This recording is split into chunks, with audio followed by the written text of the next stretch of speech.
that you picked that song in particular because I actually I was debating between Nicki Minaj and Drake as the artist that I was gonna have as the feature. So I'm glad that you went with Drake, but you went with that verse in particular, and I actually was thinking the same thing in terms of like I kind of want the old Drake back. Now the only time that I've seen him kind of be the old Drake is recently. You know how he dropped what was it called? What is that damn? Uh, what is the latest one that he just dropped? What's the The album called? project or the song? The album? The album. The album was For All the Dogs.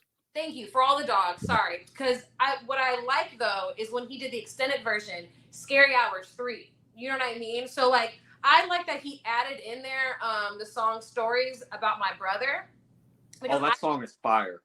Yes, it is. And I felt like that was one where I listened to it and was like, dang, this kind of reminded me of the old Drake. You know, like, damn, it took you this long. It took niggas talking shit about you on podcasts to finally get some of this out of you. And I liked it. So for me, I'm trying to think which one I like the most. Okay, we'll just go with this verse. So he said, I told Lee to put him in the car, but don't pistol whip him. And definitely don't shoot his ass like get you permission.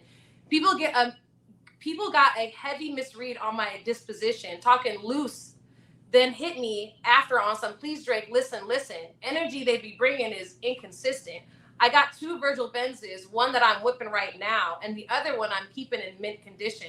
And niggas bound to slip eventually like they sent permission. Imagine us getting our validation from an ex-musician, searching for recognition. Same story every time, they heckle and repetition. I'm on top of the mountain, these niggas still down at base camp. They plan the expedition.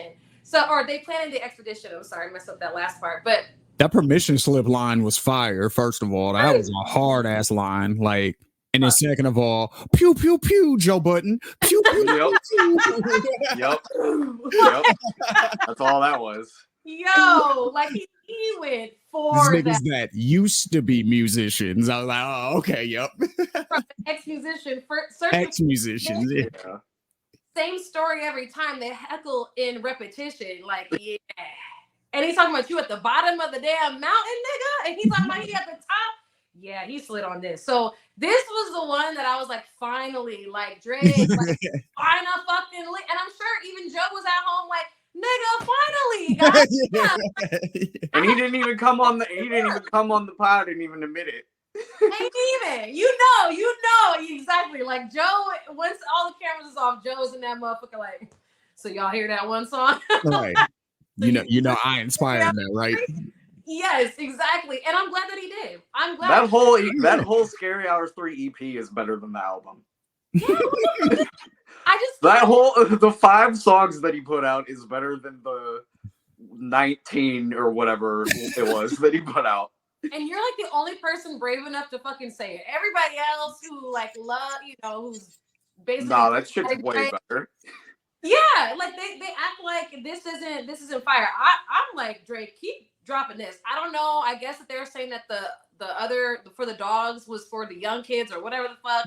All I know is like as somebody who like grew up with October's very own, you know what I mean? Like I'm so glad that he brought this back. I hope that we see more of this. And he even brought back the rapping over a 40 type underwater beat, but I'm still gonna rap and kill this shit. Like when he did, because I don't even remember what song it is that I'm thinking of right now, but I think it's like track 2 or something like that. But when he got in that bag, that's when I was like, oh, okay. Like this is the Drake that I wanted to hear. Because all 5 songs are him just rapping.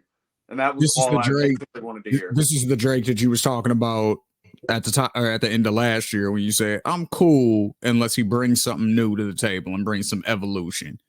I'm honestly mad. I'm honestly mad that he dropped this after the album.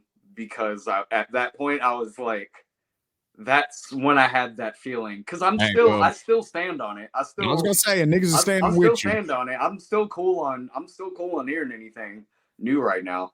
Yeah, and I'm also cool because he gave us those other 5 songs. So I'm like, all right, we're good now.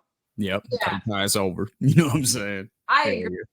For me, it was like nigga, why did Joe Budden have to go and piss you off for you to do this? That was the only thing for me. It was like, if you had this in the chamber, what the fuck were you fucking around with the rest of the album? You know what it is, though? You know what that is? It's because Joe Budden is, when he was rapping, was one of the only people that could actually get a reply out of Drake on bars. Like, because I think they probably, fucked around with the same girl or some shit like that. So, I'm sure that's where it stems from. But remember, because Drake was like, what did he say on Successful? He was like, diss me and you'll never hear a reply for it and all of that. He was like, he knew people were going to come at him because he was, the new dude. He was rapping. He was like kind of the first hybrid rapper / singer that was like pushing that. Yeah.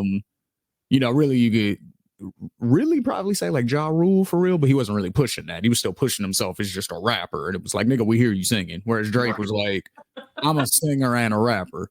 Yeah. So he was like, he kind of knew he was going to get hate, but his whole thing was like, I'm not like the tough guy rapper, so I'm not going to diss people back and all of this kind of stuff.